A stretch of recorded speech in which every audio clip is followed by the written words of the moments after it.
Hi, I'm Julie Banderas, and this is Fox Extra. Beauty has come a long way from the first breast augmentation in 1895 to liposuction in 1982, and now full-face transplants. But what will the future have in store? I'm here now with futurist Gray Scott and Dr. Douglas Senderoff and Dr. Ramtin Kassir, both New York City board-certified plastic surgeons. Thank you all for coming in and talking to us. Dr. Kassir, I want to start with you about the latest advances in the field of plastic surgery, because a lot of people want a little lift me up, if you will. A lot of people don't necessarily want to go under the knife and be put out under general anesthesia. And you do a specific practice, the one-stitch facelift. Tell us about that. So, Julie, the one-stitch facelift is exactly what you said. People really don't want the full downtime and incisions. So for the neck, we have a K-lift, and for the upper face, we have a one-stitch lift, which limits the incisions, limits the amount of muscle that you reposition, and it's an in-and-out procedure in about an hour. And there's also some laser technology that can be used as well. Again, non-invasive procedures. There's a lot of things that we call energy-based devices that kind of heat your tissues from inside out, and they tighten. There's also a thing called Kybella now that you can inject into the chin, in the submental fat. This is the chin fat that we talk about.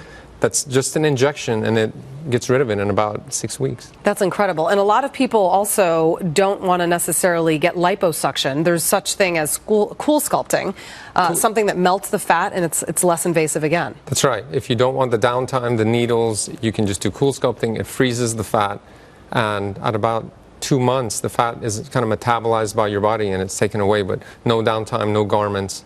People can get back to their work. All right. And Dr. Senderoff, you know, first of all, you have a bunch of props in front of you. We should mention that he does the most amount of butt implants in New York City, but it's not just the buttocks that we're talking about here. All different types of implants, not just for women, but for men. And I think it's important because a lot of men are trying to improve their appearances as well. Tell us about what you have here. That's exactly right. Male plastic surgery has come out of the closet. It is not something that people are shy about. And for men, it's really gone beyond nips and tucks to more pecs and butts.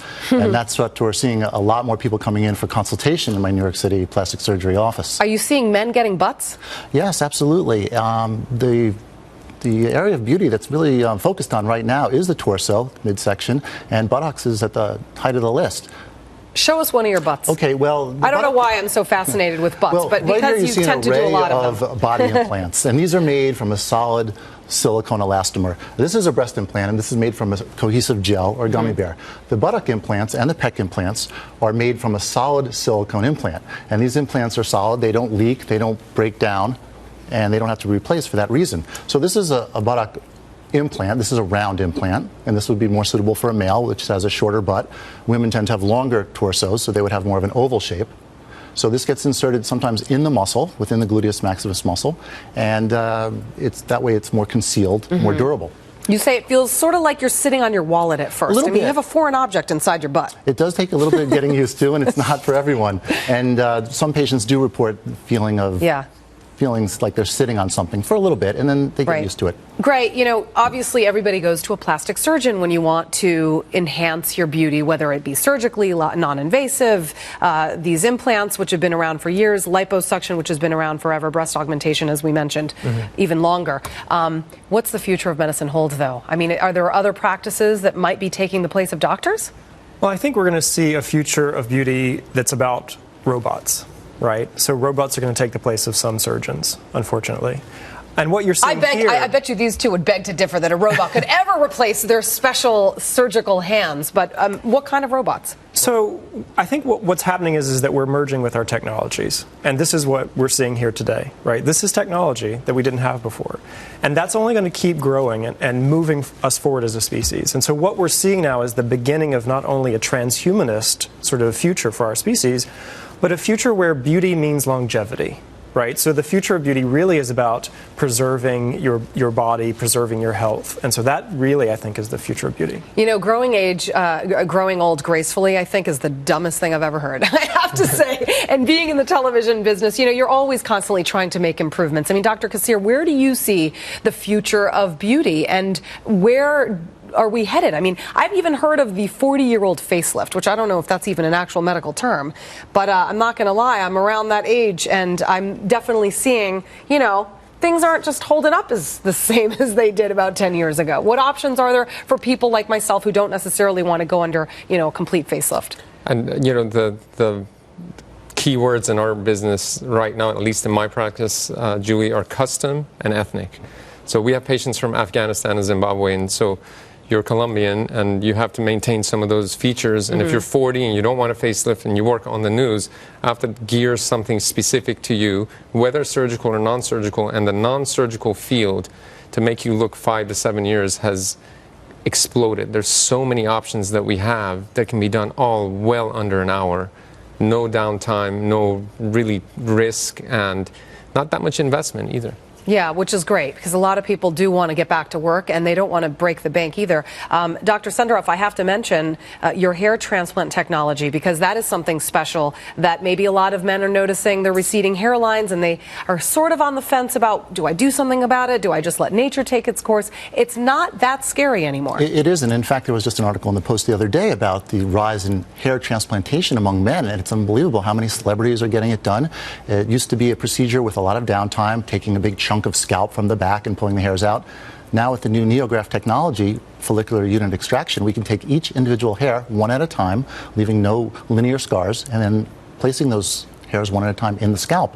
And really a disruptive technology. It's just something that's changed the game for hair transplantation. These grafts, though, are 1,000 hairs, sometimes 2,000 hairs, 3,000 hairs. I mean, Gray, how would a robot possibly? I mean, the technology in the video in which we can show people of Dr. Senderoff doing this is very precise. I mean, they have to pull out thousands of grafts and then surgically reimplant them in the area of hair loss. It's a tricky procedure. There is a robot that is called the ARTIST system, and that uses basically a grid to go and pluck, as you will, each individual follicle out. Now, it doesn't do it the way the surgeon does it. It basically just drills little holes, and then the surgeon has to go in by manually and grab them. But we're getting there. The technology is evolving to the point where robotics are commonplace in, let's say, urologic surgery. So there is a mix between technology and humans. And in anesthesia right now, there is an anesthesia machine, if you can believe it or not, that will provide anesthesia to mostly healthy patients, and it takes the place of an anesthesiologist. This is what I was saying about slowly, because of exponential change in computing and artificial intelligent robots. It sounds unbelievable, but the future is about robotic surgery. It is about taking control of our bodies, right?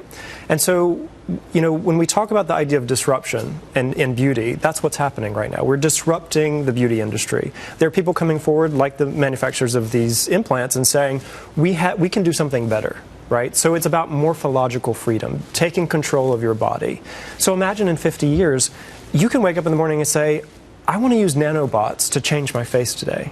That's the future that we're looking at. It sounds impossible, but look at this technology. This was impossible 100 years ago. Yeah, Dr. Kassir, I mean, there is that patient-doctor relationship that is also very comforting, especially when you're going to be doing something that could potentially change your appearance. I mean, in your practice of many years, you've established great relationships with your patients, but are there any particular practices that you don't necessarily think patients would feel comfortable turning to a robot when they come to you? That's interesting that technology is always advancing the field. However, we have a saying in surgery that says you can teach a monkey when to operate, which you can't teach a monkey when not to operate. So, I've used the robots, I've used the NeoGraft, and they're great machines, but I can still take out, for example, 500 grafts an hour.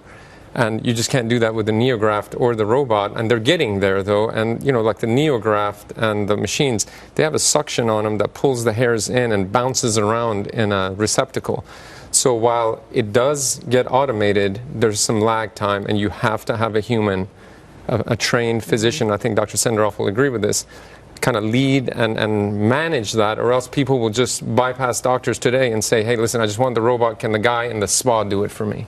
Right, and let's not discount the role of the physician. These technologies are great, and they're making medicine better. But the physician is there to transform, to lead the transformation of the patient experience from where they are to where they want to be. And that is something that only really a human can accomplish. Yeah, and I think more and more people are comfortable getting these procedures. Doesn't it seem more now than ever people are actually turning to plastic surgery? They are, Julie, and I mean, let's say I've known you and I've known your family, but they're just the main thing about plastic surgery, really anything to alter your beauty and improve your beauty, is fear. What if I look like Michael Jackson? What if I look different? What if people don't recognize me? What if my family finds out? So you have to allay those fears. And again, that's a relationship. Yeah. That's not a robot. That's not done in 5 minutes. It takes years sometimes. I think it's interesting when I meet plastic surgeons, I can tell you guys haven't done anything to yourselves. So you're great yet, doctors, anyway. and I know you I know where are. to get it if I need it. That's true. Would you?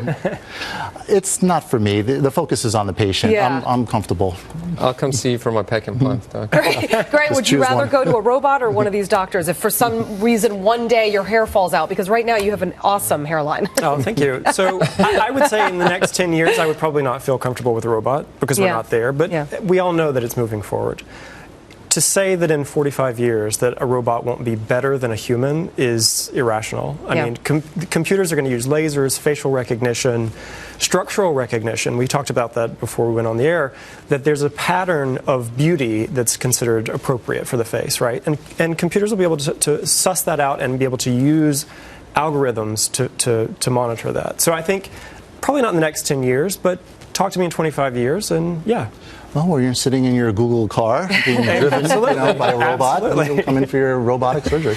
All right. Well, futurist Grace Scott, thank you very much. And Dr. Ramtin Kassir and Dr. Douglas Senderoff, we appreciate you all taking time to come in and talk to us. We appreciate it. Thank you. I'll be Thank you so visiting much, your Julie. offices at some point, I'm sure. Thank you so much again. And thanks for watching Fox Extra, everyone. I'm Julie Banderas.